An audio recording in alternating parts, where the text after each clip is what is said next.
Ja, de verkoop van de Toyota 2000 GT, nota bene het allereerste supersportmodel van Toyota, was goed en wel onderweg. Maar toen zag Toyota al in, dit wordt geen hoogvlieger, dit wordt geen commercieel succesnummer.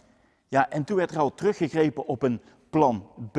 Ja, dat plan B, dat kwam nooit in de praktijk uit. Maar het bestaat wel degelijk. En dat ga ik je vertellen in deze aflevering van Sjoerd's Weetjes.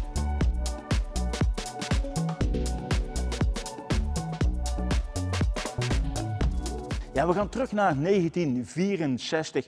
Toen werd er door het Toyota management voor het eerst gedacht aan een sportwagen van Toyota. Ze hadden al dat kleine, compacte sportswagentje, die Sports 800. Maar dat was in een lager segment, ze wilden in een hoger segment. Zij zagen natuurlijk ook die concurrentie vanuit Europa, maar ook vanuit Amerika. En ze wilden daarmee wedijveren. En zo werd er gekeken naar een sportwagen van Toyota makelij. Er werd een heel klein team geformeerd, die mochten gaan werken aan een tweepersoons achterwiel aangedreven sportwagen. Een high-performance sportwagen, maar wel eentje die je dagelijks zou kunnen gebruiken. Die voorzien was van een hoge kwaliteit, maar aan de andere kant een heel groot rijplezier moest bieden.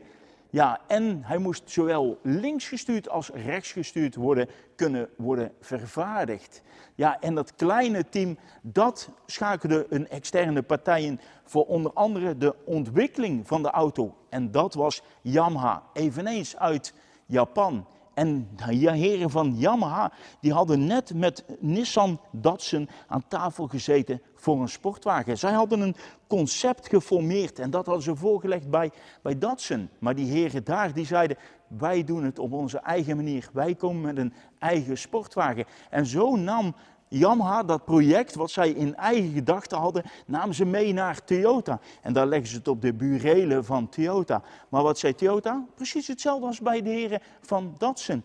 Leuk project, maar wij willen het op onze eigen manier gaan doen. Maar toch willen we jullie expertise gebruiken voor de ontwikkeling van onze later gedoopte 2000 GT. En zo startte de ontwikkeling van een sportwagen van Toyota. Ja, in 1964, al enkele maanden later, werd er een prototype vervaardigd. En waarom? Omdat Toyota precies wist wat ze wilden. Ze hadden gekeken naar de concurrentie uit Europa. Sterker nog, ze hadden die concurrentie uit Europa over laten komen naar Japan. Een Triumph TR2, een MGB, een Jaguar E-Type, een Lotus Elan, een Porsche 911, toen net op de markt. Ja, niet zozeer dat ze zeiden, daarmee gaan we concurreren, maar ze zeiden, daarmee gaan we kijken wat die als auto's te bieden hebben. Als sportwagens, maar ook als Gran Turismo's, als GT's dus. En zo werd die concurrentie uit, ja, nota bene alleen Europa, werd onder de loep genomen. Ja, en één auto die sprong er met kop en schouders bovenuit. En als je naar het lijnenspel van die 2000 GT kijkt, dan kun je al voorstellen welke auto dat precies is. En dat is de Jaguar E-Type. Maar ook die Lotus Elan, die kwam hoog op het lijstje te staan van de Toyota Engineeringsafdeling. Want van dat model gingen ze in de basis het platform gebruiken voor hun 2000 GT. Toyota die gaf er hun eigen twist aan. Ze maakten het stijver en ze maakten het aan de andere kant ook een beetje groter. Ze wijzigden wat elementen, maar ze maakten de basis niet heel groot. En dat verklaart waarom ze aan deze proporties van die auto vastzaten. Want ze moesten juist dat hele carrosseriedeel formeren rond dat platform van die Lotus Elan. En wat al in een heel vroeg stadium duidelijk was bij die engineers van Toyota, was dat die auto die moest klapkoplampen krijgen. Hij moest een mooie vloeiende lijnenspel krijgen en dat mocht niet onderbroken worden door van die grote neus, zeg maar, een hoog opgetrokken neus. Nee, die moest zo laag mogelijk. Maar juist door de regelgeving in Amerika had je te maken met een bepaalde afmeting vanaf de grond tot aan het hart van het koplampglas en daar moest je aan voldoen. En dat kon je alleen bereiken door bijvoorbeeld van die pop-up lichtunits te gebruiken. In dit geval klappen ze na een druk op de knop in het interieur, klappen ze poem, omhoog. Ze hadden eigenlijk iets anders in gedachten. Wat ze wilden, en dat is later toegepast op een Opel GT notabene, dat zijn van die lichtunits en die draaiden. In plaats van dat ze omhoog kwamen, draaiden ze 180 graden. En zo kreeg je dus het koplampglas te zien, maar drukte je nog een keer op die knop, dan verdwenen ze in die gladgestreken carrosserie. Waarom hebben ze er vanaf gezien? Nou, vanwege het gewicht en de ruimte die dat mechanisme hiervoor in die lage neus innam. Vandaar dat ze eraf zagen. En zo debuteerde die auto als studiemodel een jaartje later op de autoshow van Tokio 1965. En daar stond een auto, en als je die vergelijkt met de auto waar we nu naast staan, in deze mooie rode carrosseriekleur, ja, dan zie je dat die afwijkt op verschillende details. Het overal lijnenspel is identiek van die auto, maar juist die kleine finesse, daarin wijkt die auto af. En dat kun je onder andere zien aan die ruitenwissers. Op het productiemodel slechts 2 ruitenwissers. Ik noem slechts, dus dat betekent dat op het prototype er 3 aanwezig waren. Ook op het prototype andere deurgrepen. Ze hebben er uiteindelijk voor gekozen om juist een deurgreep te ontwikkelen die exclusief is voor die 2000 GT. In plaats van, zoals dat op het prototype zichtbaar was, de deurgreep van de Toyota Crown. Ja, dat was nogal wiedes, want ze moesten in no time het prototype vervaardigen voor die autoshow van Tokio. Slechts korte tijd voor de opening van die beursvloer, ja, toen was pas het prototype klaar. Ze hadden nog meer van die ideeën voor die auto, die uiteindelijk het productiestadium niet hebben gehaald. En dat waren portieren, waarvan het dakdeel aan het portier was bevestigd. Zoals je bijvoorbeeld ziet op een Ford GT40. Dus dat bovenpaneel, dat ging mee met de deur open, waardoor je makkelijker kon in- en uitstappen. Ja, en dat bereikte het productiestadium niet. Maar ze hebben uiteindelijk wel een concessie moeten doen aan het oorspronkelijke ontwerp van het prototype, om ervoor te zorgen dat die in- en uitstap iets vergemakkelijkt werd. Juist, wat hebben ze gedaan? Ze hebben die A-stijl verder naar voren geplaatst en juist die B-stijl ietsjes naar achteren, waardoor je een bredere deur krijgt. Maar als je dan kijkt naar het portier, dan lijkt het net alsof je een hele grote doorlaat hebt, maar dat valt in de praktijk wel mee. Hij loopt wel heel ver door in die flank, juist om ervoor te zorgen dat je je voeten makkelijker naar binnen kon laten swingen. Ja, en ze hadden nog meer ideeën. En weet je waarom? Onder andere dat dak het niet heeft bereikt, het productiestadium, omdat het juist weer zorgt voor een naad hier bovenin. En dat zou weer ten koste gaan van juist de stijfheid van de carrosserie. En als je al ziet hoeveel naden dat die heeft, daar moest wel degelijk op gelet worden dat die auto de torsiestijfheid zou hebben van een sportwagen. En om dat juist weer te compenseren, en je kijkt naar het dakje van die auto, hij heeft het zogenaamde double bubble roof. Dus dat het deel boven de stoelen is hoger geplaatst dan het centrale deel van het dak. Dat hebben ze niet gedaan voor de mensen die in deze compacte sportwagen met een helm op willen rijden. Nee, ze hebben het juist gedaan zodat ze het plaatwerk wat dunner konden maken. Maar om juist die profiellijnen, die zorgden er juist voor dat het meer stijfheid gaf. Dat het stalen paneel juist steviger werd dan als ze dat niet hadden gedaan. Want dan werd het nota bene zwaarder. Een klein detail. En nu je bij de achterkant bent aanbeland, die dubbele centrale uitlaat-eindstukken. Ja, het zijn niet alleen de eindstukken, het zijn 2 rechte pijpen die rechtstreeks naar voren lopen. In eerste instantie wilden ze juist het uitlaatsysteem naar de buitenkant laten lopen, zeg maar onder de dorpels door en dan weer naar binnen laten komen en dan hier in het midden tot uiting brengen, waarin ze uitmonden hier centraal in die vrijgelijnde achterzijde. Maar ja, dat bracht enkele problemen met zich mee. En toen ze uiteindelijk erachter kwamen dat juist 2 van die rechte pijpen naar achteren veel makkelijker in het productieproces toepasbaar waren, toen hebben ze gezegd, laten we kiezen voor juist die rechte pijpen. Ja, en voor de aandrijflijn, daarvoor deden ze een beroep ook op Yamaha. Voorin een 2 liter 6-cilinder lijnmotor. Vermogen van ongeveer 150 pk. Daarmee is hij sterker dan het blok zoals ze dat kennen in die Toyota Crown. Maar wat hadden ze gedaan? Ze hadden de cilinderkop hebben ze aangepast. Dat heeft Yamaha mogen doen. En die heren hebben er dus voor gezorgd dat het een wat meer high-tech motor werd. Daardoor werd die motor ook een fractie duurder dan zo'n blok zoals je dat in de Toyota Crown zou vinden. Ja, en de productie die had plaats door Yamaha in hun eigen fabrieken. Ja, een weergaloos ontwerp, tijdloos, fraaie schoonheid. Maar ja, toen die auto op de markt kwam, 1967, het allereerste productiejaar, toen bleek al heel snel dat het een iets exotischere auto was dan dat Toyota voor ogen had. Die 2000 GT met 2000 verwijzend naar de cilinderinhoud van die 6-cilinder motor en GT naar het karakter van die auto, die Gran Turismo. Ja, de marktvraag die bleef uit. Ze hadden weliswaar gekozen voor een rechtsgestuurde en een linksgestuurde auto om ervoor te zorgen dat ze die auto ook in Europa en in Amerika op de markt konden brengen. Maar de marktvraag die bleef met name, ja eigenlijk buiten Japan, daar bleef die uit. En waarom? Ja, die Amerikanen die zagen deze auto. Prijskaartje boven een Porsche 911, boven een Jaguar. Dat vonden ze iets te veel van het goede. En waarom? Ook omdat Toyota op dat moment eigenlijk nog een vrij onbekend merk was in Amerika. Ja, nu is het een grootheid. Maar toen waren ze nog maar net, wat is het, een jaartje of 8 tot 10 waren ze daar verkrijgbaar. Bovendien, als je het vergelijkt met bijvoorbeeld Ferrari of met Porsche, geen racehistorie. Ja, we zien hier een knoepert van een kamikaze racewagen staan. De Toyota 7 met 800 pk uit een V8 motor met knoeperts van turbo's erop.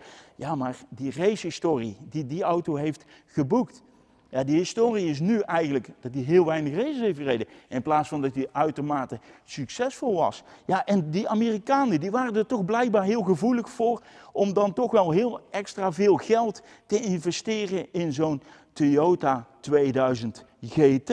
Het model werd overigens wel geholpen door een campagne die werd gevoed door James Bond. Want ja, in die film You Only Live Twice speelde zich af in Japan. En daarvoor had juist de regisseur bedacht, dan moeten we een shot maken in Japan, maar dan met een Japanse auto. En dus mocht Sean Connery in Japan met een Toyota 2000 GT op het witte doek verschijnen. Maar er was één probleem, die boom van een kerel die paste niet in het compacte sportwagentje dat 2000 GT heette. En dus werd er in samenspraak met de Toyota designafdeling werd er gekeken naar een alternatief. Wat konden ze doen?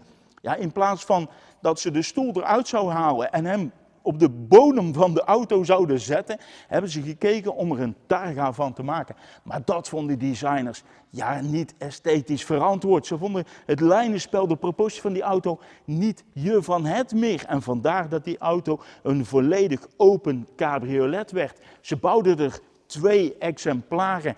Exclusief voor die film You Only Live Twice. Ja, ze bouwden dus een cabriolet. En dat deden ze niet aan de hand van een productiemodel van die 2000 GT. Dat deden ze op basis van de prototypes die Toyota nog had staan daar in de ontwikkelingsafdeling van het merk in Japan. Maar ja, die verkoopaantal, hè. Ze kwamen dus eigenlijk niet uit de verf, die 2000 GT's. En dus werd er al relatief snel, 1968, verkoopstart was 67, zei ik net, 68 werd er dus al gekeken naar een alternatief model voor die 2000 GT. En dat werd een fonkelnieuwe sportwagen. Maar tijdens de ontwikkeling van dat model kwamen ze er alweer achter dat ja, de kostenreductie die ze voor ogen hadden, die eigenlijk noodzakelijk was om de juiste volumes in Amerika te kunnen verkopen, ja, dat die ook niet toereikend zouden worden. En dus kwam Toyota met een alternatief, met een ander plan. En dat is, waarom maken we niet een goedkopere variant van die 2000 GT? En dat moet je niet zien als, wat je nu al zag de hele tijd in beeld met die koplampen die hoger liggen dan de grill. En bij dit exemplaar die kleinere lichtunits hier voorin met die lijn die gelijk loopt aan de grill.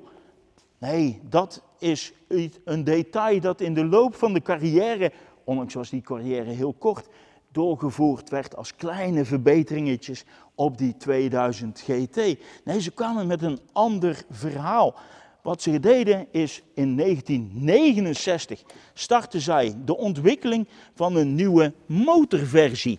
Ja, motorversie. Wat ze dachten is, omdat juist die motor die in de 2000 GT ligt, dat die te geavanceerd was. Dat die te hoge productiekosten met zich meebracht. Dat dachten ze, als we nou een eenvoudigere motor erin lepelen, dan kunnen we daarmee de kostenreductie realiseren. Maar tevens nog eens een keertje de onderhoudskosten bij de Amerikaanse dealers naar beneden brengen. Want die geavanceerde motor versus een eenvoudigere motor was dat er minder werkuren in dat motorblok zat zodra die auto een keer bij de Toyota dealer kwam. En zo lepelde Toyota een 2,3 liter Crown motor in die 2000 GT. Het allereerste prototype werd in 1969 gebouwd en dat was er eentje met een automatische transmissie. Direct gevolgd, op dezelfde dag, direct gevolgd door een exemplaar met een handgeschakelde 5-versnellingsbak. Zoals je die hier ziet staan. Sterker nog, dat is dit exemplaar. En Toyota die bouwde dus een handjevol prototypes van deze 2000 GT met een 2,3 liter motor. En waarom die 2,3 liter motor? Waarvan er later nog 4 pre-productieauto's kwamen. Waarom die 2,3 liter motor erin? Niet alleen om ervoor te zorgen dat die ontwikkelingskosten van die auto, of ik bedoel meer de onderhoudskosten, de aanschafprijs van die auto, dat die naar beneden zouden gaan. Nee, ook om juist die concurrentieslag met bijvoorbeeld Jaguar in Amerika aan te gaan. En waarom? Die 2,3, die leverde weliswaar minder vermogen, maar die leverde juist meer koppel. En daarmee moest die motor de strijd aangaan met die 6-cilinder van Jaguar, met dat 6-cilinder blok uit die Porsche 911. Ja, maar het mocht niet baten, want voordat de ontwikkeling van deze 2000 GT, die we eigenlijk wel 2300 GT mogen noemen, vanwege zijn slagvolume van 2,3 liter motor. Ja, toen zei Toyota al, we stoppen met de productie van de 2000 GT. En dat was na een productievolume van 337 exemplaren officieel. Maar die heren daar bij de Yamaha fabriek, die bouwden ook nog eens een keertje enkele raceversies. Die bouwden dus ook nog eens een keertje 9 exemplaren van die 2000 GT met die 2,3 motor. Waardoor het overal volume van die 2000 GT tussen 1967 en 1970 op slechts 351 exemplaren uitkwam. Ja, en minder dan de helft daarvan is uitgevoerd met het stuurwiel aan de linkerzijde. Dus iets meer dan de helft bleef achter in Japan. De rest ging de wereld over. Richting Europa, richting Amerika. Maar de vraag is natuurlijk nu hoeveel er nog over zijn van deze exotische sportwagen. En die naam Yamaha die heb ik al veelvuldig genoemd. Maar weet je wat een heel mooi detail is? Dat Yamaha heeft ook een andere divisie. En dat is de pianobouwer. En als je in het interieur kijkt en je kijkt naar het stuurwiel, je kijkt naar de pook, je kijkt naar het dashboard, dan zie je daar die houtafwerking.